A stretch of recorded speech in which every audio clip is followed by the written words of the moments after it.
Sing minun at leng chin hi kan rele ruata nilo zako pa pathian nge chu ro min rel sak tu ani kan pui thiam Krista zara amma chu kan ta ani mangai to plova mangai tu chu si bai ka bu ka che ima ka lo ku re fak na ka la na che ka thiam na the na zum ni lung ai di lo cheng ba se lim lom na kar po ni se nang fak ze chi hi ka tu sam be ani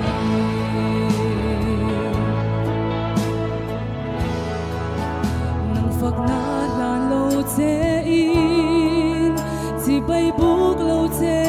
in la he tharau re thei ta khian khoi lam nge a hoi ang le nang pathian nung chu ini eng kim chung a ro rel tu in nen lo va hian tha muang lo chi bai ka bu ka che ima ka lo ku ne fak na ka la na che ka thiam na the na zong ni lung ai di lo cheng ba se lim lom na kar po ni se nang fak ze che ka tu sam be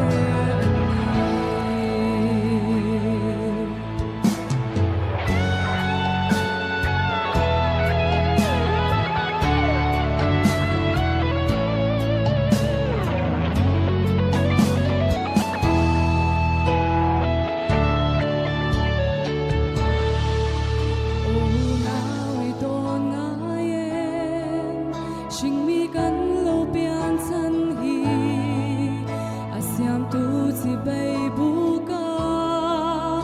aro pui na tar langan amma ta na in hlana an ne na in pum pek hi arong chau bo tu kan lo ni chi bai ka bu ka che ima ka lo ku re fak na ka la na che ka thiam na the na zum ni lung ai di lo cheng ba se lim lom na kar po ni se